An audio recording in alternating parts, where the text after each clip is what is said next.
네, 김지훈의 훈훈한 주식은 유사투자자문 톡방, 오픈 채팅방, 카톡방, 텔레그램, 인스타그램 전혀 이용하지 않습니다. 이런 거는 다 저희가 신고하고 있고 다 법적 대응을 하고 있습니다. 그래서 오로지 김지훈의 훈훈한 주식을 통해서만 소통함을 다시 한번 말씀드립니다.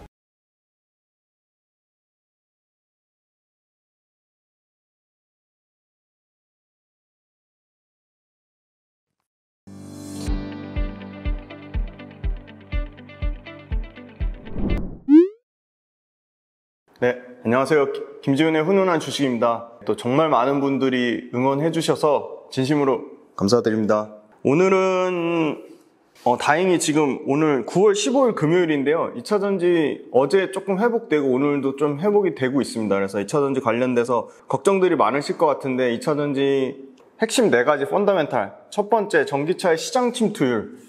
전기차의 시장 침투율 현재 북미는 10% 미만 9.2%고요. 유럽 같은 경우는 지금 아직 20%, 19%에서 20% 왔다 갔다 하고요. 19.7% 이렇게 되고요. 그 다음에 중국만 지금 32%가 넘었습니다. 그래서 북미하고 유럽, 중국을 다 포함하면 아직 평균 침투율이 20%도 안 된다는 거고요. 우리가 주력으로 하는 북미하고 유럽은 여전히 지금 둘 다 20% 미만이어서 유럽 같은 경우는 최소한 50%가 되려면 2.5배 성장의 여력이 남아있는 거고요. 북미 같은 경우는 10% 잡으면 대략 5배 시장이 남아있다. 아마 북미 시장에서 우리의 배터리 셀과 소재 업체들이 아마 80% 넘게 장악할 것으로 보이고, 그거는 미국의 국무부 차관도 한국의 배터리 밸류체인이 70% 이상 장악할 거라고 얘기를 했습니다. 그래서 우리가 배터리를 투자할 때 가장 큰 대원칙, 배터리가 포함된 전기차 시장의 시장 침투율이 신차 기준으로 50%에 되냐, 50%가 만약에 너무 과하다 싶으면 35% 아니면 40% 아니면 45%를 봤을 때 아직 성장의 여력이 남아있다. 그 다음에 두 번째는 우리나라 밸류체인, 배터리 밸류체인 회사들의 설비 투자, 캐펙스라고 하죠. 설비 투자 증가율이 연평균 40에서 50%씩 성장을 하는데, 그 성장률이 급격히 둔화되는 시점, 그거는 개별적으로 기준을 정하셔야겠지만, 예를 들어 50% 성장하다가 만약에 20%, 10%, 5% 이렇게 성장하면 성장률이 급격하게 둔화되는 시점이 되겠죠. 현재로서는 성장률이 둔화되지 않고 있다는 걸 분명히 말씀드리고요. 최소한 2026년까지 캐펙스 투자는 계속될 것으로 보입니다. 네, 그 다음 세 번째는 2차전지 밸류체인 회사들의 실적 증가율입니다. 매출액 증가율, 영업이익 증가율이 양극재 단에서는 평균 50%의 매출 증가율, 영업이익 증가율이 나오고요. 일부 업체를 제외하면.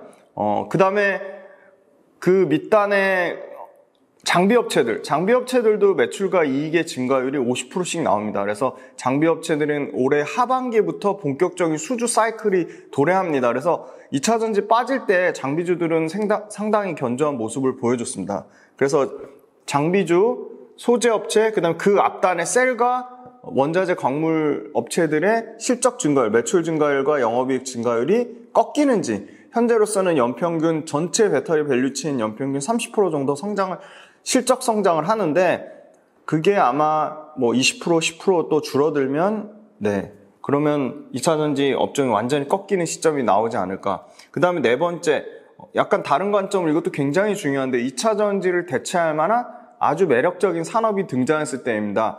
매력적인 산업은 미래에 대한 기대감으로 가는 게 아니라 미래에 대한 기대감 플러스 숫자가 찍혀야 됩니다. 그 숫자라 하면 최소한 적자는 아니어야 되고요. 매출과 이익이 꾸준히 성장을 해야 되는데, 지금 2차전지 회사들의 매출과 이익의 성장을 훨씬 뛰어넘을 정도의 성장을 보여줘야 됩니다. 근데 매출과 이익의 성장도 훨씬 뛰어넘으면서 시가총액 대비 매출과 이익 성장률이 너무 고평가되면 안 됩니다. 그래서 예를 들어 로봇 관련된 회사들, 레인보우 로보틱스 같은 경우는 매출은 올해 200억 정도인데 시가총액이 4조 이상 된다든지, 아니면 AI 관련된 회사들이 매출은 2, 300억대가 이제 막 되려고 하는데 시가총액이 3조, 4조 간다든지, 아니면 반도체 관련된 장비 회사인데 이익은, 반도체 관련된 장비 회사들은 대부분 이익은 나죠. 이익은 450억 정도밖에 안 되는데 시가총액이 5조, 6조 간다든지, 그런 측면으로 봤을 때 시가총액 대비 매출과 이익의 증가율의 상대 비교를 꼭 해보자. 그래서 2차 전지를 제칠 만한 아주 매력적인 업종이 나오면 저도 가장 먼저 말씀을 꼭 드릴 거고요. 아직은 안타깝게도 지금 AI도 굉장히 폭풍 성장하는 산업이고 로봇도 폭풍 성장하는 산업이지만 AI나 로봇이나 반도체 관련된 업종이 2차 전지 전체 밸류체인의 성장을 뛰어넘을 만큼 정도의 숫자가 찍히고 성장성은 AI나 로봇이 2차 전지랑 견줄만 한다고 하더라도 숫자, 실적에서 그 굉장히 큰 차이, 매출액에서도 엄청난 차이, 영업이익에서도 엄청난 차이가 난다는 점에서는 여전히 2차 전지가 시장의 주도주라고 좀 말씀을 드리겠습니다. 네, 오늘 첫 번째 기업 분석 훈련소의 종목은 또 엄청난 종목을 갖고 왔습니다. 기업 분석 훈련소 종목 정하는 거 진짜 너무 힘듭니다. 너무 힘들어요. 그 종목 선정에 관련돼서도 이러쿵 저러쿵 말들이 많으셔가지고 제가 고민이 진짜 많이 되면 말씀드리고요.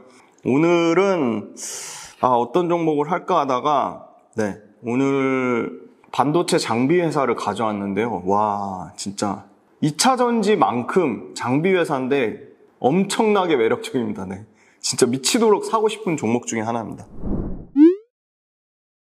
네, 목차는 다음과 같습니다. 첫 번째 수익률 현황, 두 번째 투자 포인트, 세 번째 밸류에이션, 네 번째 외국인과 기관의 수급, 다섯 번째 차트입니다. 또 이 숫자 예민하실까봐 정확하게 말씀드려 제가 시간까지 적어드렸어요. 9월 15일 금요일 9시 45분 기준 데이터예요. 여러분들이 종가에 보시는 데이터랑 다르실 수 있어요. 코스피는 지금 16% 상승했고요. 코스닥은 34% 상승했어요. 역시나 코스닥이 2차 전지 업종이 대거 포진됐으니까 강하고요. 제가 가져온 업종, 반도체 소부장 관련된 전체 시가총액 상위주 5천억 이상 되는 상위주만 제가 업로드를 했는데요. 보니까 평균값이 2차 전지에 전혀 뒤지지 않네요. SK 하이닉스랑 삼성전자는 수익률 측면에서 부진해도 그 밑단의 소재, 부품, 장비 회사들은 굉장히 좋은 퍼포먼스를 보여줬다. 반도체 소부장 평균 수익률이요. 102.7%고요. 평균 고점, 최고점 대비 현재 주가 하락률 9월 15일 9시 45분 대비 하락률은 마이너스 36.8%인데요. 역시나 지난번에 제가 소개해드렸던 이수페타시스가 1등이고요. 423%. 이수페타시스도 최근에 좀 조정을 받고 있죠. 이수페타시스 업데이트할 내용이 충분히 쌓이면 꼭 업데이트 해드리도록 하겠습니다. 모든 제가 기업 분석 훈련소에서 소개해드린 종목은 이슈를 모았다가 한꺼번에 한번 업데이트 계속 해드릴 거예요. 그러니까 걱정하지 마세요. 한번 종목 소개하고 끝이 아닙니다. 그 다음에 두 번째로 수익률이 좋았던 거는 역시 한미반도체네요. 장안의 화제주 한미반도체고요. 세 번째로 좋았던 거는 최근에 급격하게 올라오고 있는 하나마이크론입니다. 하나마이크론은 반도체 후공정 패키지 오사트라고 하죠. 숙제입니다. 오사트 뭐의 약자인지 한번 찾아보세요. 오사트 업체입니다. 이수페타시스 1등, 한미반도체 2등, 하나마이크론 3등이고요. 그 다음으로 수익률이 좋았던 게 최근에 급격하게 올라오고 있는 반도체 증착공정 장비 쪽의 절대 강자죠. 주성 엔지니어링이 200% 수익률을 나타냈네요. 그리고 우리의 HPSP는 6등이네요. ISC 다음인 HPSP. ISC는 너무나 잘 알죠. SKC에 합병된 소켓 업체죠. 후공정, 비메모리 후공정 쪽에 많이 들어가는 테스트 소켓 업체고요. HPSP가 145% 수익률을 기록했네요. 그런데 저는 여기서 더 시가총액이 커질 가능성이 매우 높다고 보고 있고요. 최고점 대비 빠진 걸로 치면 가장 덜 빠진 게 원익QNC가 제일 덜 빠졌고요. 원익QNC는 반도체 소모품 업체고요. 쿼츠라고 하죠. 쿼츠 소모품 업체고, 두 번째로 덜 빠진 거는 역시 한미반도체네요. 14.8% 고점 대비 조정이라고 할 수 없는 정도죠. 세 번째로 덜 빠진 거는 해성 DS네요. 차량용 전장 기판을 만드는. 네 번째가 바로 저희 HPSP입니다. 그래서 HPSP가 지금 살짝 일종의 눌림목 구간이라고 합니다. 눌림목이라고 하면 주가가 더 빠지지 않고 다시 상승을 하기 위한, 더 멀리 뛰거나 멀리 날아가기 위한 일종의 제도하려고 약간 웅크리고 있는 과정이라고 보시면 되겠습니다. 그 다음에 이제 HPSP의 체결 강도를 보시면 체결 강도가 좋진 않죠. 그래도 한 80대를 유지하고 있습니다. 84.93, 83.54, 83.37, 88.62. 최근 5일하고 아침 9시 45분. 네, 금요일입니다. 9월 15일 금요일 기준 체결 강도는 급격히 좀 낮네요. 그러면 이제 투자 포인트를 한번 보겠습니다. 고압 수소 어닐링 장비입니다. 이 고압이라는 게 새로운 기술 혁신을 일으키고 있다.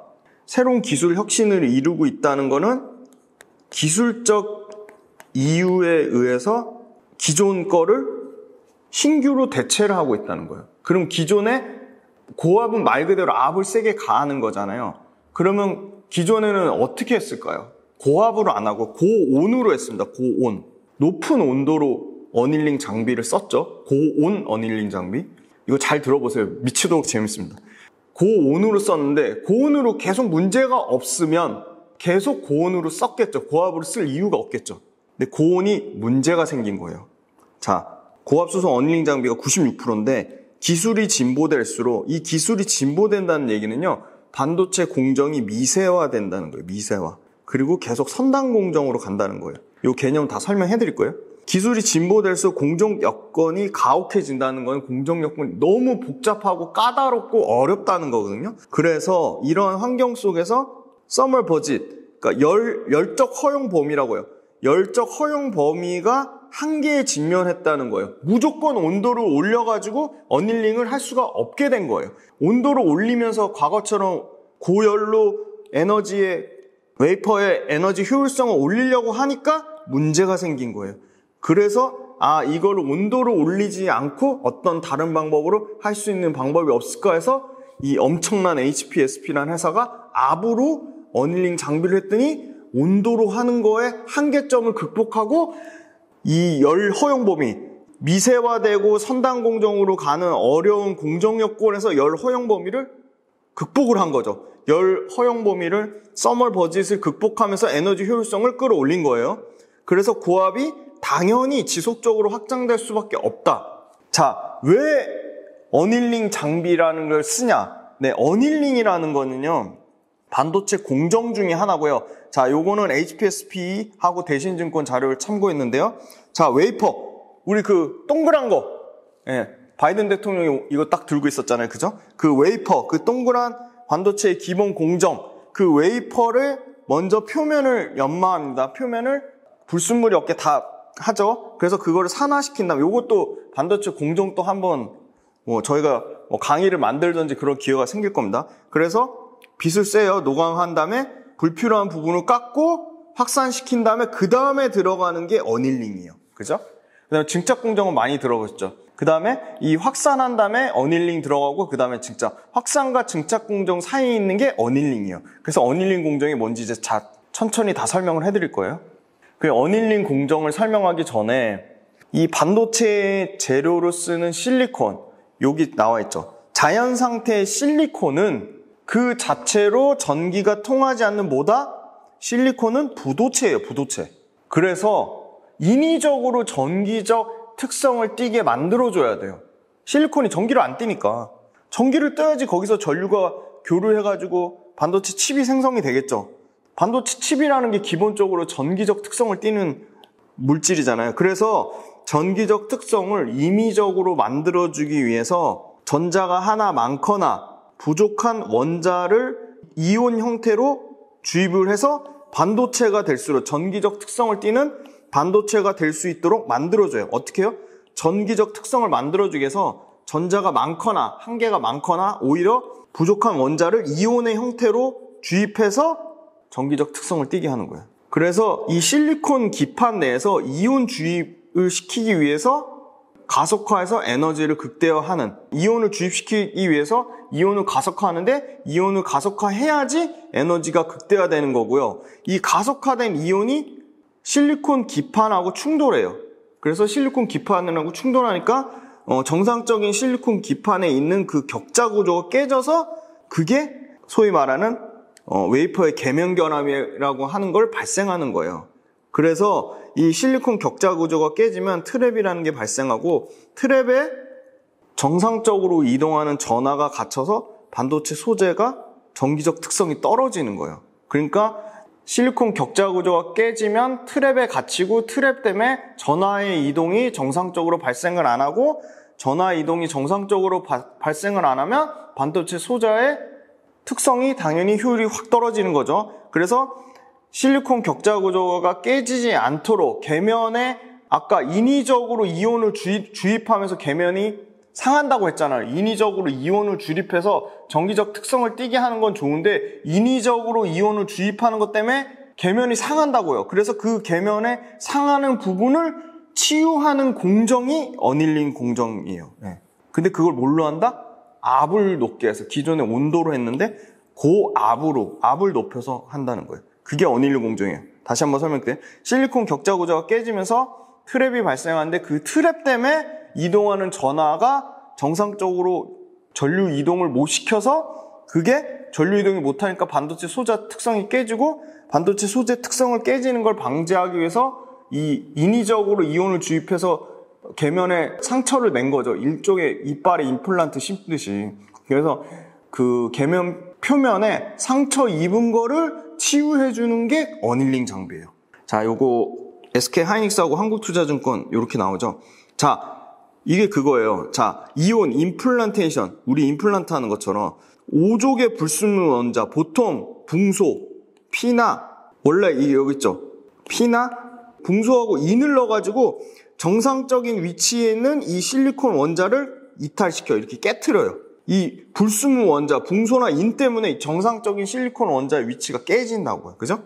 그래서 이 어닐링 장비를 통해서 이온을 싹 재정렬시켜서 계면 결함을 치유하는 거예요. 고압수소 어닐링 전에는 여기 중간중간에 이렇게 트랩이 발생하죠. 근데 고압수소 어닐링이 수소 어닐링 장비가 들어가서 트랩이 이 바깥으로 빠져나가는 거예요. 네, 요거 또 그림 잘 돼 있네요. 자, 어닐링 공정 설명해 드릴게요. 자, 어닐링이란 이온 주입으로 인해서 인위적으로 인위적으로 전기적 특성을 띠기 위해서 계면을 파괴시킨 거죠. 그 웨이퍼의 격자 구조를 파괴시킨 거죠. 그거를 다시 정상적인 결정화시키고 주입된 이온으로 활성화시킨 거를 어닐링 공정이라고 해요. 이해되셨죠? 그런데 지금까지 어닐링은 웨이퍼를 고온으로 열 처리하는 방식, 고온 어닐링 장비가 대부분이었는데, 와, HPSP 대단하죠. 세계 최초 고압 수소 어닐링 장비를 공급합니다. 세계 최초. 고압 수소를 활용해 기존과 달리 400도 이하. 400도 이하가 저온이야? 네, 반도체에는요, 기본적으로 1000도에 1000도. 700도에서 1000도에서 작용을 합니다. 그런데 400도면 온도를 300에서 600도 이상 낮춘 거죠. 400도 이하의 저온 어닐링이 저온에서 가능하게 한 거예요. 왜? 고압을 쓰기 때문에. 그래서 고온으로 인한 웨이퍼 손상 방지. 여기다 써놨죠. 고온으로 하니까 메탈이 녹는 현상이 발생이 되는 거예요. 메탈이 녹는 현상. 그리고 지금 이 하이K 고유전율 물질을 막 엄청 쓰려고요. 자, 유전율이 뭘까요? 이것도 숙제 내드리려다가 제가 찾아왔습니다. 자, 유전율이라는 건요, 전하를 유도하는 능력이에요. 전하를 잘 유도해야지 전하가 활발하게 이동해서 전기적 특성을 높게 띠겠죠. 그러니까 당연히 고유전율로 많이 쓰려고 해요. 그걸 하이K라고 해요. 네. 그래서 고유전율로 많이 쓰려고 하면 이 고유전율 물질이 기존의 실리콘 산화물보다 훨씬 계면의 트랩을 발생시키는 거예요. 계면의 격자 구조로 깬다고요. 실리콘의 격자 구조로. 그러니까 고유전율을 쓰면은 어쩔 수 없이 웨이퍼의 격자 구조를 건드리고 웨이퍼의 결함을 깨트릴 수밖에 없구나. 그래서 고유전율을 쓰면 쓸수록 당연히 고압수소를 직접 투입해서 기존 방식 고온으로 해결하기 어려운, 왜? 고온으로 하면 메탈이 녹는 현상이 발생하고 고온으로는 한계가 있으니까, 온도를 무한정 계속 올릴 수 없으니까 어려운 고온 방식으로 해결하기 어려운 웨이퍼의 결함을 처리하고 있어요.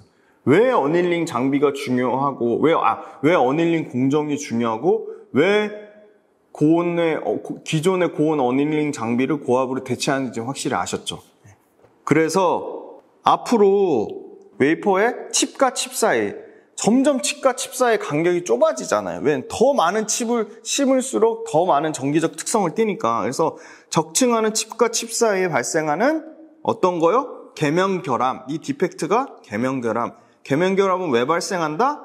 정상적인 실리콘 구조를 붕소나 인 같은 불순물로 인위적으로 임플란트를 넣어서 격자 구조를 깨트리고 전기적 특성을 하니까. 왜? 실리콘 자체가 전기적 특성을 안 띠는 부도체니까.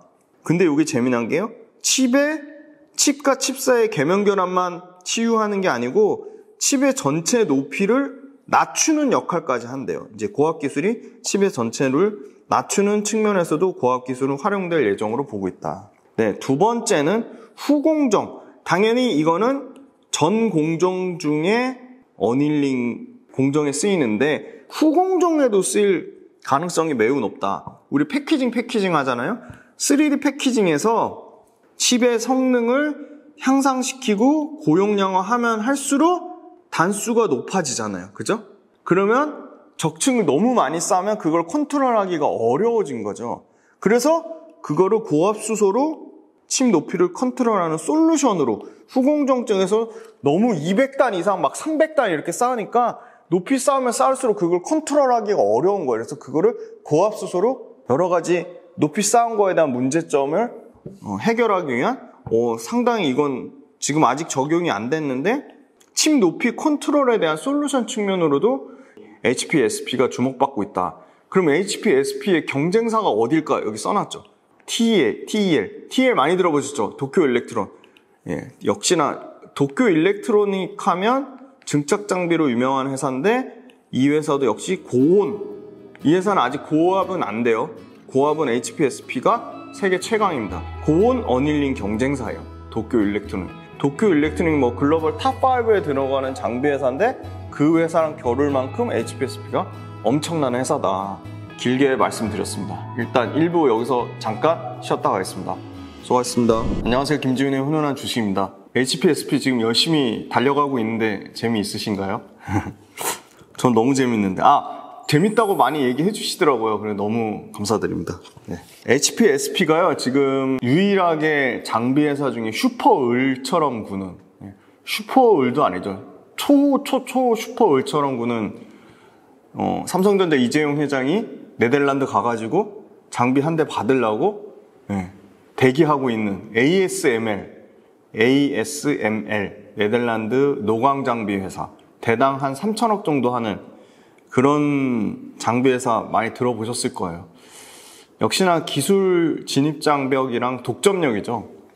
지금 HPSP가 딱 한국의 ASML로 평가를 받고 있습니다. 추가적으로 계속 설명드리기 전에 조금 기본 개념, 중요한 기본 개념, 그러니까 레포트 보시면 조금 이해 안 되시는 내용들이 있어서 당연히 이 HPSP를 알기 위해서 기본 개념을 좀 설명을 해드릴게요.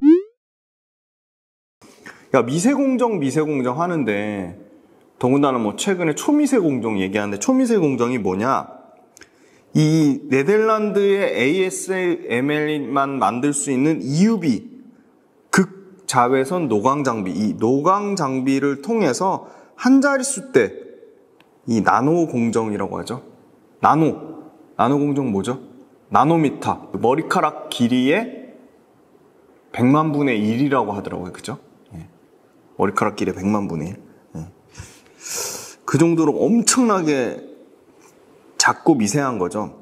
그래서 칩 한 개의 크기가 작으면 작아질수록 같은 면적의 웨이퍼에 더 많은 반도체 칩을 넣을 수 있는 거죠.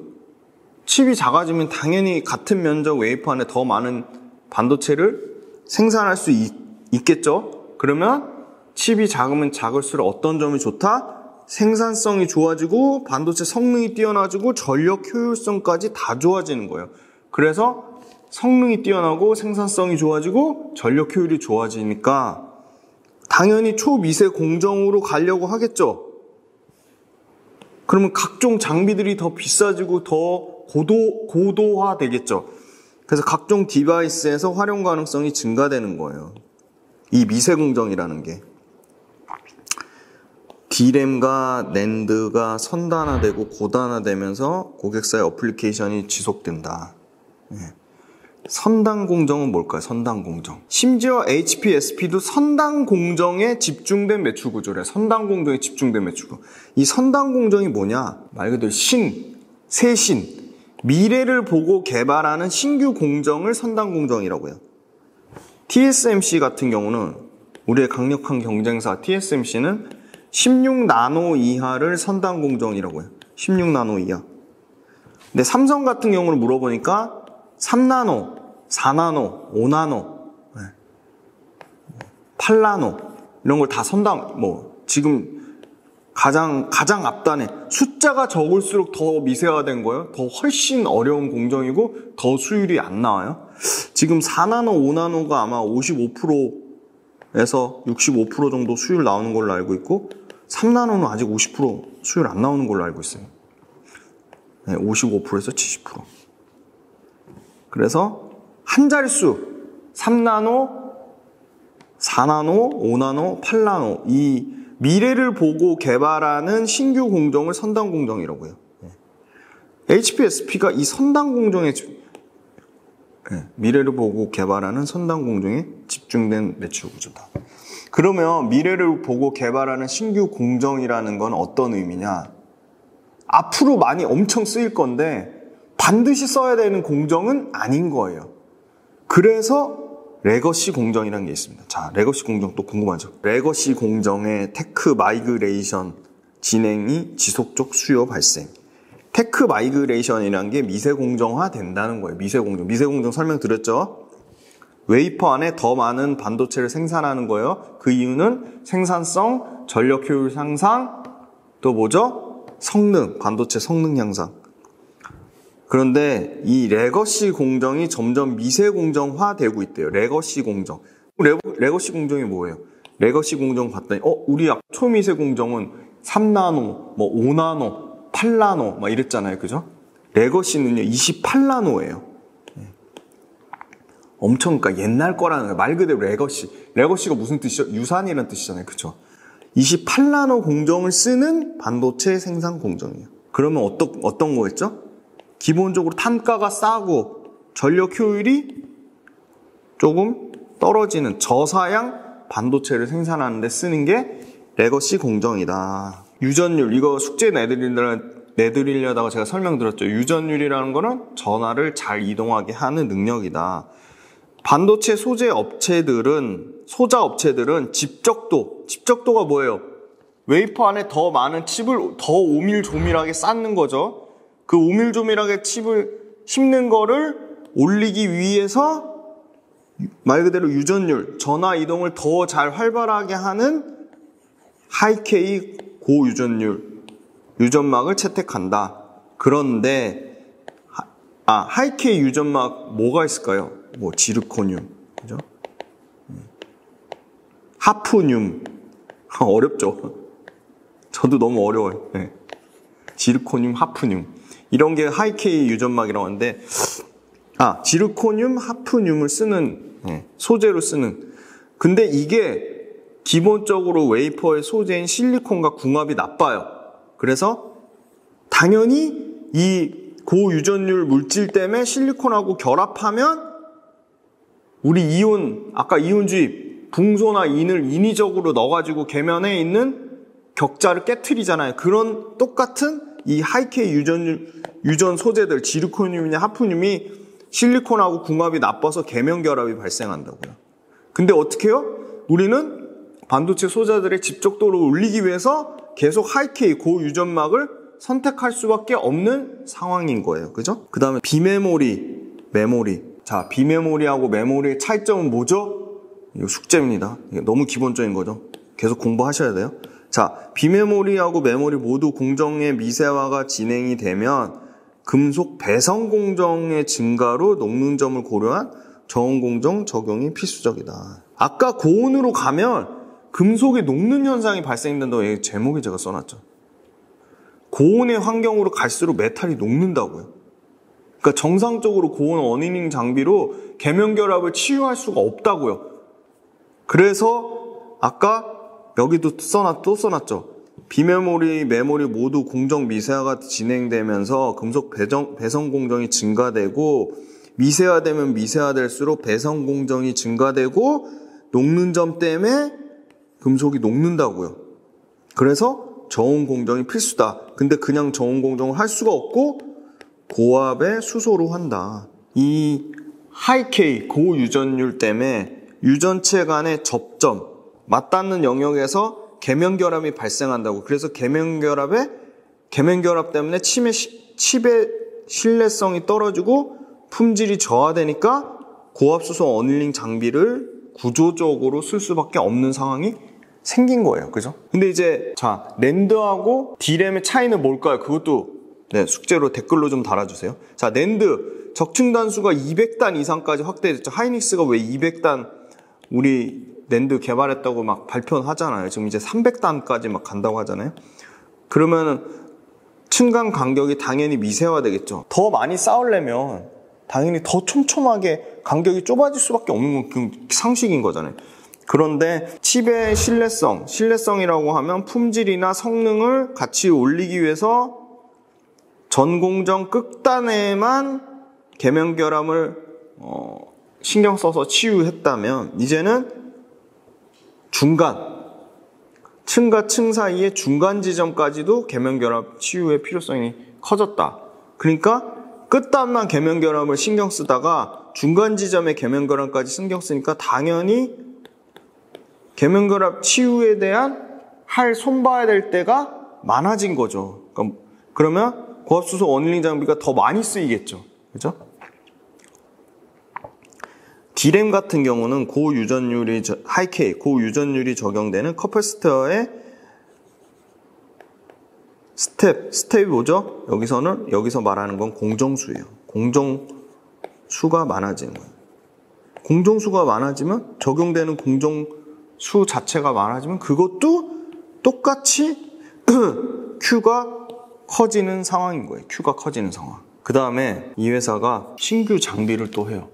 그러니까 아까 말씀드렸죠. 고압수소 어닐링 장비가 90% 이상인 거예요. 96%니까. 너무 단일 장비의 매출이 너무 단순하잖아요. 고압수소 어닐링 장비 경쟁사 생길 수도 있잖아요. 그죠? 지금 이미 예스티라는 경쟁사가 생겼죠. 물론 걔네가 양산을 하려면 또 이따 추가적으로 설명드리겠지만 양산하고 실제 뭐 개발은 했다고 하는데 테스트해서 양산해가지고 특허 통과하고 뭐 이렇게 하려면 최소한 3, 4년 걸릴 거예요. 그죠? 신규 장비가 고압 습식 산화막 장비예요. 고압 습식 산화막 장비. 이거는 HPO라고 하거든요. 올해 말에 개발 완료돼서 내년 출시돼요. 얼마 안 남았죠. 고압 습식 산화막 장비. 근데 이게요. 고온 공정을 거치면서 메탈 라인이 변형되는 문제가 발생한다. 그래서 신규 장비를 사용하면 소스 드레인 어렵죠. 이게 뭐냐면 이온 주입 공정이랑 증착 공정 사이에 있는 어떤 영역을 말하는 거예요. 이온 주입하고 증착 공정 사이에 있는 그 소스 드레인에 신규 장비를 쓰면 문제가 생기니까 이 고압 습식 산화막 장비가 소스 드레인, 이온 주입과 증착 사이에 있는 영역을 안정화시키는 거예요. 그러면 당연히 기존 설계 라인을 잘 유지시킬 수 있는 장점이 있다. 가스 상태의 공정 대비 수증기를 이용해서 산화막의 물리적 특성을 쓰는 거예요. 이 고압 습식 산화막 장비가. 수증기를 이용해서 고압 습식 산화막 장비가 어떤 특징이 있냐? 적층 구조의 안정성을 올려주고요. 그죠? 기존 습식 산화 공정 대비 기존 습식 공정 이거는 기존 습식 산화 공정 대비 더 많은 공정에 폭넓게 적용된다고 해요. 그리고 기존 장비보다 아까 서멀 버진 나왔죠. 열적 허용 한계 범위를 유지하면서 얇고 단단한 막지를 형성하고 서멀 버짓도 안 깨트리면서 디바이스 성능 개선이 가능하대요. 그래서 상당한 게임 체인저가 예상된다. 이 소스 드레인과 관련해서는 제가 그림을 가져왔어요. 실리콘 기판이 있고 이 게이트가 있고 이 안에 소스하고 드레인 요 사이에 전자가 흐르죠. 그리고 그 위에 절연막이 있고요. 그래서 이 게이트하고 기판 사이에 소스하고 드레인 영역에 요 전자의 흐름이 잘 이루어지도록 하는 게 이 고압 습식 산화막 장비예요. 근데 기존 습식보다 수증기를 이용해서 산화막의 물리적 특성을 활용했고 적층 구조가 더 안정적이어서 더 습식 산화막보다 폭넓은 공정으로 쓸 수 있고 기존 장비보다 서멀 버짓, 열적 허용 한계 범위를 잘 유지하면서 얇고 단단한 막질까지 형성돼서 디바이스 성능이 개선된다. 그래서 고압 습식 산화막 장비라는 신규 모멘텀도 가지고 있습니다. 그래서 고압 수소 어닐링 장비 외에 고압 산화막 장비를 개발하고 있고요. 고압 수소 어닐링 장비는 기본적으로 반도체가 아까 700도에서 1000도 이상 사용하는데 기존 어닐링 장비 대비 낮은 저온이라고 하죠. 700이나 1000도보다는 저온이죠. 400이나 450도나 600도 사이 저온 공정에서 진행이 가능하고요. 당연히 선단 공정 내에 계속 확대가 되고 있어요. 그리고 제일 중요한 거, 이 회사는 수소를 쓰잖아요. 수소 폭탄 들어보셨죠? 엄청나게 위험하죠. 폭발성 100%예요. 폭발성 100% 수소를 사용하기 때문에 고객 인증 절차가 오래 걸리기 때문에 신규 경쟁사가 진입하기 어렵다는 거예요. 그래서 여기 최소 4년이라고 써놨어요. 아무리 뭐 ST가 지금 개발 완료했다고 해도 특허에 걸리거나 품질 테스트에 걸리거나 여기 보시면 특허 등록돼 있죠. HPSP는 중수소를 회수하는 방법 장치, 대한민국 중구 열처리 방법, 엄청나게 많은 특허가 있어요. 그죠? 이 특허의 대부분 다 걸린다는 거. 여기 또 있어요. 자, 수소라는 위험한 물질을 다루기 때문에 특성상 이 챔버, 이게 2중 3중으로 잠금 장치를 걸어야 되는 구조니까 이 2중 3중으로 잠금 장치 거는 게 요거는 하나투자증권하고 다트 참고했습니다. 이렇게 많은 특허에 열처리 방법, 중수소 회수하는 방법 장치, 그 다음에 글래스 절연막 형성 방법, 열처리를 위한 반도체 기판 열처리를 위한 온도 제어 장치, 챔버 개폐 장치, 고압 가스 열처리 방법, 고압 가스 어닐링 장치 방법, 고압 수소 열처리 방법, 절연막 제조 공정, 열처리를 위한 컴퓨터 판독 장치, 반도체 열처리 방법. 전부 심지어 대한민국, 중국, 대만, 그죠? 미국, 일본에도 다 특허가 걸려있기 때문에 쉽지 않다. 그리고 여기 있죠. 볼 특허가 가장 효율적인 구조이기 때문에 이걸 피해가기 어렵다.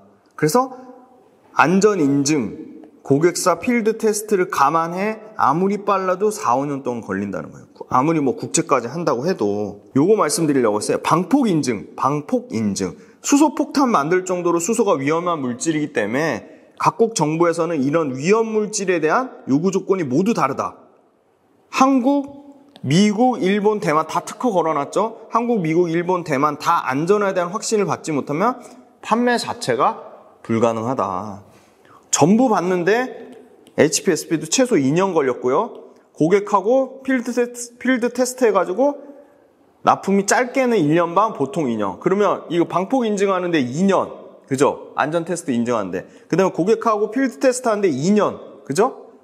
그 다음에 이거 특허 피해가고, 그죠? 방폭 인증 2년, 필드 테스트 2년, 특허를 피해가는데 뭐 1년. 그래서 최소 5년 이상 걸린다는 거예요. 그죠? 어마어마하게 오래 걸리죠. 타사 장비는 수소 농도가 5% 미만인데 HPS 고압 수소 어닐링 장비 수소 농도 100%예요, 100%. 그리고 공정 미세화되면 미세화될수록 아까 TSMC가 16나노 이하면 선단 공정이라 했잖아요. 16나노 이하에서는 고온으로 하는 거. 이거 타사 장비가 고온인 거야. 아마 도쿄 일렉트로닉인 것 같은데. 고온 장비는요. 16나노 이하에서는 공정 미세화 적용이 안 돼요, 아예. 그리고 진입 장벽도 낮아요. 근데 우리 고압 수소 어닐링 장비는 3나노까지도 지금 적용이 가능해. 가장 미세화된 3나노 공정, 삼성전자가 하는 3나노 공정에 지금 적용 가능하고요. 글로벌 독점이다. 그래서 고객사 지위에 대한 노이즈가 있다. 뭐 고객사가 지금 사실 장비 이원화 하려고 한다. 예스트가 뭐 테스트 중에서 하는데 특허에 다 걸리고요. 양산성에서 다 걸리고요. 방폭 인증만 2년 걸린다고요. 어마어마한 거죠. 방폭 인증 2년, 양산성 2년, 특허 최소 1년.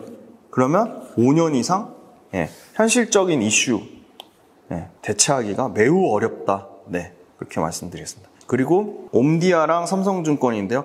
계속 이 테크노드라는 게 지금 미세화되고 고단화된다는 거예요. 자, 보세요. 2020년까지만 해도 다 1Z 미만이었는데 1Z, 1A, 1B, 1C가 이렇게 다 많아지죠.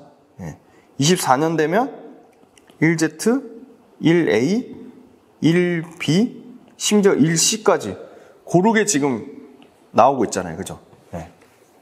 그러니까 그만큼 엄청 공정이 더 세세하게 미세화 된다는 거예요, 지금. 그죠? 그 다음 낸드 쪽은 지금 2021년만 해도 상당히 96단 이하 비중이 많았죠. 이거 하늘색 96단 이하. 96단 이하가 거의 대부분이었죠. 2019년, 20년만 해도. 근데 갑자기 22년, 작년을 기준으로 뭐가 많아지죠? 3D 112단, 118단, 144단 많아지죠. 그러다가 162단에 176단까지도 비중이 커지죠. 그죠? 오래되니까 급격하게 늘죠. 162단에서 176단, 그죠? 오히려 112단, 128단 줄어들죠. 그죠? 그리고 없던 게 생겼죠. 여기 보시면 3D 232, 236, 238, 240단까지 나오죠. 그죠? 어마어마하네요. 24년 되니까 162랑 196단 줄어들죠. 그 다음에 112단은 더 급격히 더 줄어들죠. 뭐가 많이 늘어나죠? 24년 되니까 그냥 200단도 아니고 232단, 236단, 238단, 240단. 이렇게 초고단화, 초고단화, 230단 이상의 초고단화가 24년도에 이렇게 급격하게 늘어난다. 스텝 수가 늘어난다는 건 공정수가 늘어나면 D램은 지금 초미세화되고 낸드는 초고단화. 그죠? 초고단화되고 초미세화되면 당연히 한 개 고객사에서 쓰던 이 고압 수소 어닐링 장비가 초고단화되고 초미세화되면 당연히 미세결함이 더 많이 생기겠죠. 그래서 미세결함을 원래 끝단만 미세결함 치유를 했는데 지금 중간중간에도 계속 미세결함에 대한 테스트를 하려고 하잖아요. 그죠? 그래서 10K당, 요 K는 1000의 약자예요. 1000. 숫자 1000. 그러니까 웨이퍼 만장당 10K니까 만이겠죠. 만장당 1.5대 장비에서 1.5대까지 지금 확대가 된다는 거예요. 왜? 고객사도 필요로 하고 기여하는 공정수도 늘어나니까. 그래서 HPSP는 기술적인 진입장벽, 기술과 이 D램과 낸드의 D램은 초미세화, 낸드는 초고단화. 그래서 기술과 업황을 제가 모두 내 품에 이렇게 표현을 했습니다. 조금 길어진 것 같아서 잠시 쉬었다가 하겠습니다. 수고 많으셨습니다. 안녕하세요. 김지훈의 훈훈한 주식입니다. 그래서 지금 HPSP가 당연히 TSMC를 고객사로 갖고 있죠. 파운드리 글로벌 5개사랑 낸드 1개, D램 1개인데 이게 당연히 엄청나게 늘어날 것 같아요. 왜냐면 아까 수소는 폭발성이 강하기 때문에 장비 개발도 어려운 데다가 고객사 인증 절차도 상당히 까다로워서 독점력이 최소한 3년에서 4년 이상 유지될 거다. 고압수소 어닐링 개선 효과라고 가지고 계면결함 당연히 감소하고요. 전자 이동도 저하되는 것도 개선되고 트랜지스터 성능까지 향상돼요. 한국투자증권하고 HPSP 자료를 참고했고요. 고압 산화막 장비랑 고압 어닐링 장비랑 같이 이렇게 그러니까 소위 말해서 그러니까 패키지로도 나갈 가능성이 충분히 있다. 지금 24년 기준으로요. 이 HPSP가 캐파가 40대인데 지금 23년 올해 기준으로 40대인데 내년에 공장 이전해가지고 하반기에 80대까지 캐파 늘릴 것으로 보고 있어요. 캐파가 2배 늘어난다는 거는 매출이 기본적으로 2배 확대된다는 거죠. 그래서 장비의 이 공정 내의 중요도가 계속 올라가고 있고 높은 기술 진입 장벽이에요. 제가 이 회사 제일 좋아하는 첫 번째 이유가 50%가 넘는 엄청난 영업이익률, 압도적인 영업이익률이고요. 지금 현재 25%밖에 메모리 반도체의 비중이 안 되는데요. 내년에는 40%까지 확대가 될 거라고 보고 있어요. 그리고 최근에는 비메모리 중심에서 메모리까지 계속 확대가 되고 있다. 그리고 메모리 반도체 관련돼서 계속 말씀을 드리지만 메모리 반도체 가격 반등이 그렇게 쉽게 나오진 않을 것 같아요. 그런데 중요한 건 그래도 재고가 좀 줄고 있다는 거고요. 이 회사도 낸드, 디램 계속 확대가 되고 있죠. 그리고 아까 말씀드린 고압 습식 산화 장비가 최소한 지금 데모 테스트 하고 있고요. 정상 진행 중이라고 나오고요. 24년 1분기에는 신규 모멘텀이죠. 신규 장비인 고압 습식 산화 장비도 내년 1분기에는 긍정적인 결과가 나와서 장비 라인업이 좀 확대가 될 거라고 보고 있어요. 선단 공정 투자는 계속 확대되죠. 왜? AI 지금 폭풍 수요 때문에. AI 되려면 당연히 공정이 미세화되고 낸드는 더 많이 고층으로 쌓아야 되고 당연히 초미세 공정으로 어려워지겠죠. 그래서 HP, SP 같은 경우는 고압 수소 어닐링 장비가 최소 3배 이상 커질 거라고 보고 있어요. 자, 숙제 하나 내드릴게요. 로직 반도체가 뭔지 댓글로 달아주세요. 자, 보시면 26년 기준으로 굉장히 가파르게 낸드도 커지고, 그죠? 그 다음에 디램도 커지죠?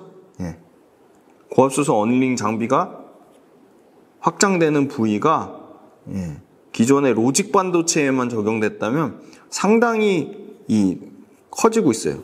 뭐가? 낸드가 커지고 낸드하고 메모리의 확장성이 엄청 커지고 있어요. 그죠? 고압수소 어닐링 장비 지금 보시면 역시 여기서도 이 표에서도 보시면 로직은 오히려 줄어들고 디램하고 낸드가 커지고 있다. 여기서도 디램하고 낸드가 상당히 커지고 있다. 그렇게 보고요. 지금 HPSP 매출 보시면 로직이 대부분이었죠. 불과 작년만 해도 거의 다 로직이었는데 메모리하고 이제 내년부터 요 신상 산화 장비가 HPO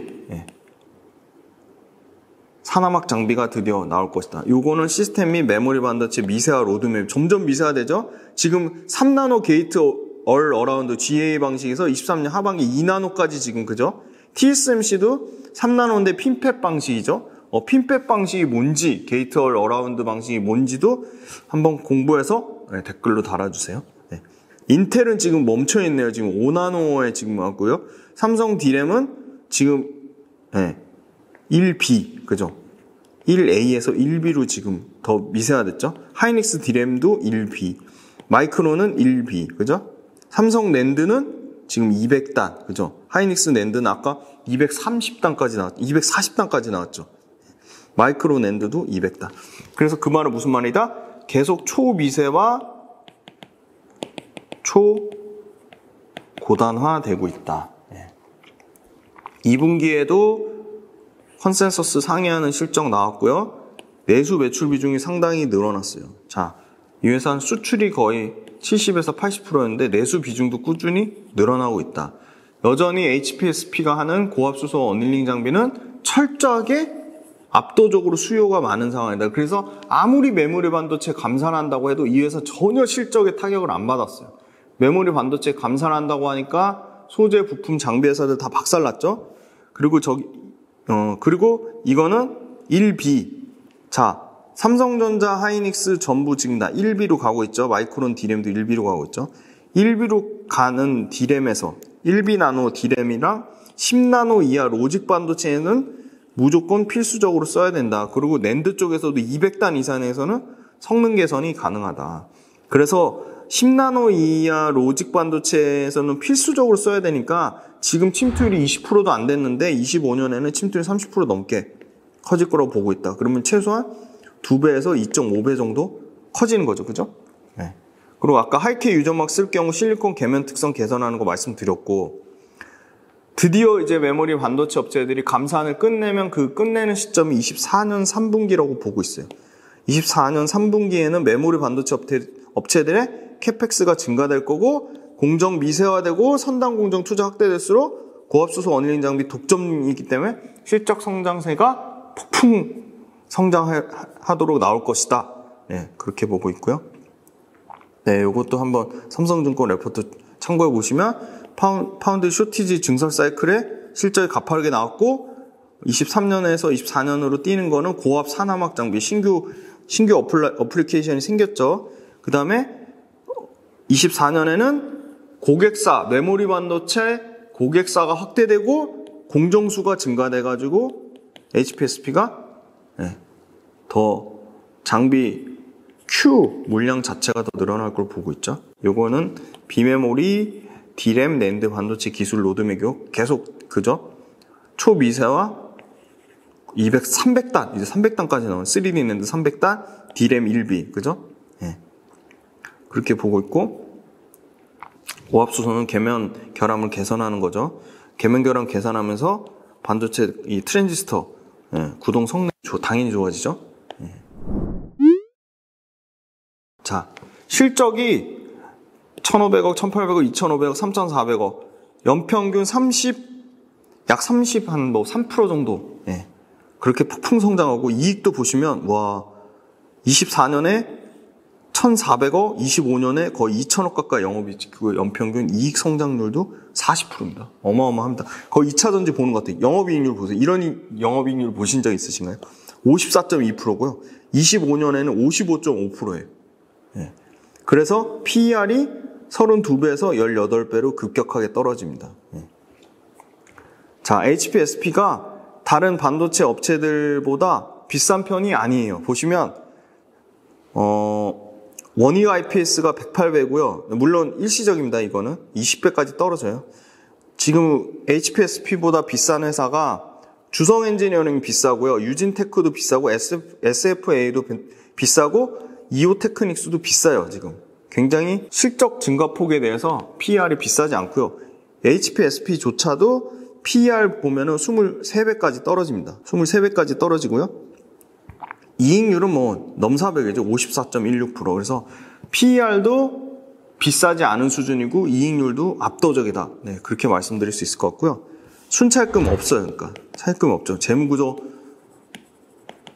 엄청 탄탄.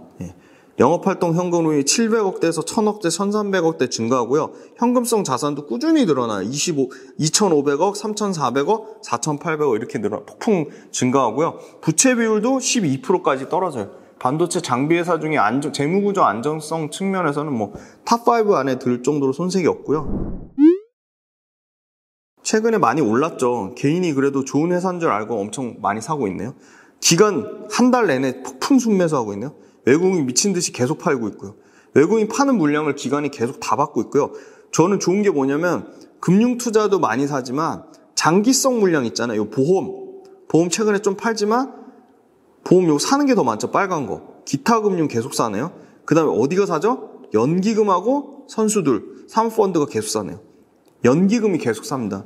좋은 회사인 줄 아는 거예요. 그래서 연기금이 지금 장기성 물량, 연기금하고 보험 사고 있는 거고요. 사모펀드는 단기일 수도 있고 장기일 수도 있어요. 좀 봐야 되고. 코스닥 120일 조금 더 중기 흐름을 보니까 100만, 1000만, 억, 10억, 100억. 역시 외국인이 장기 물량으로 봤을 때는 808억 정도 순매수했어요. 120일로 보니까 기간은 378억 정도 순매도했어요. 그러니까 종합적으로 얘기하면 중장기 물량은 외국인이 사고 있고 최근 단기 물량은 기관이 계속 사고 있다. 특히 연기금하고 사모펀드가 사고 있다. 보험도 사고 있다. 수급 절대 나쁘지 않아요. 요 일봉 차트 보시면 의미 있는 가격대라고 보는 거는 31,900원, 34,100원, 35,900원, 37,100원, 39,000원이에요. 이걸 추세가 이탈됐다고 볼 수 있을까요? 저는 눌림목 구간인 것 같아요. 큰 틀에서 보면 눌림목 구간인 것 같고, 주봉인데요. 주봉상의 의미 있는 가격대는 28,000원, 26,400원, 31,400원, 36,000원. 완전히 추세가 우상향하는 추세다. 굉장히 안정적으로 우상향하는 추세다. 한 번도 큰 추세를 이탈하지 않았죠? 요게 21선이에요. 21선. 21선을 이탈하지 않았고 안정적으로 추세가 나오고 있고, 일봉상에서 지금 거래량이 줄었죠. 바닥권에서 좀 거래량이 줄었어요. 거래량 줄었고, 지금 RSI 지표상으로도 지금 보시면 50 이하거든요. 그래서 과매도권에 가깝다. 과매도권에 좀 가깝다고 보고 있어요. 요 가격대를 지금 이탈은 안 하고 있어요. 그죠? 요 가격대. 그리고 월봉상에서도 보면 완전한 상승 추세죠. 네. 월봉상에서는 네. 5일선도 한 번도 안 깼어요. 그죠? 이때 한 번 살짝 이탈하긴 했네요. 네. 기간, 외국인, 아까 말씀드렸죠. 800원 넘게 샀고, 기간 수급은 바닥이다. HPSP 한번 정리해 드릴게요. 반도체는 계속 초미세와 초고단화로 가면 칩과 칩 사이에 뭐가 많이 발생한다고? 계면결함이 많이 발생하고, 이 계면결합을 압도적으로 고압수소 어닐링 장비가 기존에 고온으로 가면 갈수록 메탈이 녹는 구조적인 결함이 생기기 때문에 고압수소 어닐링 장비 쓸 수밖에 없고, 고압수소 어닐링 장비는 독점, 그냥 글로벌 독점이에요. 글로벌 독점. 네, 도쿄 일렉트로닉, TEL, 도쿄 일렉트로닉조차 고온 수소 장비 정도다. 고압 수소 장비 아직 못하고 있다. 그 다음에 두 번째, 방폭 인증, 그죠? 폭발 위험을 인증하는데 최소 2년. 그 다음에 두 번째, 이 회사가 그 챔버를 2중, 3중으로 걸어놨죠. 2중, 3중 챔버에 대한 특허를 걸어놨어요. 2중, 3중 특허. 그러니까 가장 효율적으로 하는 방법에 대해서 특허에 다 걸리는 거예요. 그래서 여기 나와 있죠. 국제까지 진행하더라도 챔버 설계가 2중, 3중으로 잠금 장치가 돼 있어서, 챔버 설계 자체가 2중 잠금 장치가 돼 있어서 특허에 다 걸린다. 그죠? 방폭 인증하고 특허. 또 뭐라고요? 챔버 2중 설계가 걸려 있어가지고 특허에 다 걸려서. 그 다음에 고객사의 필드 테스트. 이것도 필드 테스트만 짧게 1년에서 2년 소요된다. 총 몇 년? 5년. 그래서 ST라는 경쟁사가 있지만 5년 이상 시간의 격차가 존재한다. 여전히 압도적으로 고압수소 어닐링 장비가 HPSP가 폭풍 성장할 수밖에 없다. 그래서 숫자, 매출 40%, 영업이익 40% 성장하고요. 제일 중요한 거 이익률, 영업이익률 몇 프로? 55%. 코스닥 전체에서 영업이익률 탑3. 영업이익률 탑3고요. 캐파를 2배로 늘린다. 지금 40대에서 80대까지 캐파를 늘린다. 그죠? 그냥 늘리지 않죠. 매출과 이익이 보증되니까 늘리죠. 고압 산화막 장비. 산화막 장비. 고압 산화막 장비가 드디어 내년 1분기부터 신규 어플리케이션으로 확대돼서 고압수소 어닐링 장비 그 독점도 대단한데 그거에 너무 단일 매출처에 대한 리스크를 고압 산화막 장비가 신규 모멘텀으로 붙는 거죠. 그래서 고압 산화막 장비랑 고압수소 어닐링 장비랑 패키지 형태로 나갈 수도 있다. 그래서 굉장히 모멘텀이 크고, 이 회사 마지막으로 대주주가 사모펀드인데 이 특이한 건 MIT 박사 출신이 다수래요. 그러니까 일반적인 사모펀드가 그냥 조금 기업가치 뻥튀기해서 파는 거랑 완전히 다른 거죠. 그리고 이 사모펀드 자체가 25년 1월까지 락업이 걸려있어요. 근데 이렇게 회사 가치가 급격하게 좋아지는데 2, 3년 안에 쉽게 그렇게 팔지는 않을 것 같아요. 그래서 HPSP 같은 경우는 반도체 장비 회사 중에 압도적인 원탑으로 계속 좀 관심을 가지고 지켜보시고 계속 공부해 볼 필요가 있다고 보고 있고요.